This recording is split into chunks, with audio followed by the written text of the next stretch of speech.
السلام علیکم ناظرین، کیسے ہیں آپ سب؟ امید کرتا ہوں کہ بخیر و عافیت ہوں گے۔ آج کے اس ویڈیو میں ہم سننے والے ہیں موسیٰ علیہ السلام کا ایک واقعہ جس میں اللہ تعالیٰ اپنے نیک بندے کو آزماتا ہے۔ تو آئیے آپ بھی سنیے کہ اللہ اپنے بندے کو کس طرح سے آزما سکتا ہے۔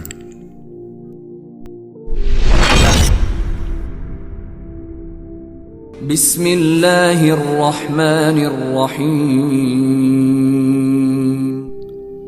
نقل کرتے ہیں کہ موسیٰ علیہ السلام نے عرض کیا، اے میرے رب، مجھے اپنے اولیاء میں سے کسی ولی کو دکھا دے۔ آواز آئی، اے موسیٰ علیہ السلام، اس پہاڑ پر چڑھو اور وادی کی طرف اتر جاؤ تو تم نے جو سوال کیا ہے اس کو دیکھو گے۔ جب موسیٰ علیہ السلام وادی کی طرف اترے تو انہوں نے ایک وسیع سبزہ زار دیکھا جس میں زمین کے نیچے ایک مکان تھا۔ جب موسیٰ علیہ السلام اس مکان میں داخل ہوئے تو کیا دیکھتے ہیں کہ وہاں ایک کوڑھی آدمی ہے جو گوشت کے لوتھڑے کی طرح ڈال دیا گیا ہے۔ یہ دیکھ کر موسیٰ علیہ السلام نے کہا، السلام علیک یا ولی اللہ۔ اس کے جواب میں اس مرد خدا نے کہا، وعلیک السلام یا کلیم اللہ۔ اس کے بعد موسیٰ علیہ السلام نے فرمایا، تم نے مجھے کیسے پہچانا؟ اس نے جواب دیا، میں ایسا آدمی ہوں کہ اس حالت میں بھی کوئی میری عیادت کو نہیں آتا، اور میں نے چند راتوں سے اللہ تعالیٰ سے سوال کیا ہے کہ وہ مجھے تمہارے ساتھ جمع کر دے، اور بے شک اللہ نے میری دعا قبول فرمائی۔ پھر موسیٰ علیہ السلام نے اس ولی سے فرمایا، اے شخص، تیری خدمت کون کرتا ہے اور تیرا کھانا پینا کہاں سے آتا ہے؟ اس نے جواب دیا، میرا ایک لڑکا ہے، وہ ہر روز اس وادی کی طرف جاتا ہے اور میرے واسطے کچھ نفیس خرمے چن لاتا ہے، بس میں اس کو کھاتا ہوں اور اس سے روزہ افطار کرتا ہوں۔ موسیٰ علیہ السلام نے فرمایا، میں تیرے لڑکے کو دیکھنے کی خواہش رکھتا ہوں۔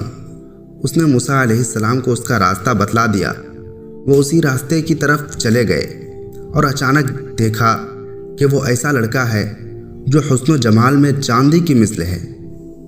پھر موسیٰ علیہ السلام نے اس سے تعجب کیا اور کہا، تبارک اللہ احسن الخالقین۔ اس کے بعد موسیٰ علیہ السلام دیکھتے ہیں کہ اچانک ایک درندہ آیا اور اس نے اس لڑکے کو پھاڑ ڈالا۔ یہ دیکھ کر موسیٰ علیہ السلام حیرت میں پڑ گئے اور عرض کیا، اے خداوند تعالیٰ، تیرے اولیاء میں سے ایک ولی اس حالت میں پڑا ہوا ہے اور اس کا کوئی اس خادم کے علاوہ نہ تھا، پھر اس لڑکے کی ہلاکت میں کیا بھید ہے؟ اللہ تعالیٰ نے موسیٰ علیہ السلام کی طرف وحی بھیجی کہ اس کے باپ کی طرف جاؤ اور اس کے صبر اور اس کی رضا کو دیکھو۔ موسیٰ علیہ السلام اس کے پاس گئے اور اس کو اس واقعہ کی اطلاع دی۔ یہ سن کر وہ خوشی اور مسرت سے ہنسا اور اپنی آنکھ آسمان کی جانب اٹھا کر کہا، اے میرے اللہ، بے شک تو نے یہ لڑکا مجھے عنایت کیا تھا، اور میں خیال کرتا تھا کہ میرے بعد یہ زندہ رہے گا، بس جب تو نے اس سے مجھے راحت دی تو اب سجدہ کی حالت میں مجھے اپنے پاس بلا لے اور میری روح قبض کر لے۔ پھر اس نے سجدہ کیا۔ اس کے بعد موسیٰ علیہ السلام نے اس کو ہلایا تو دفعتاً وہ مر چکا تھا۔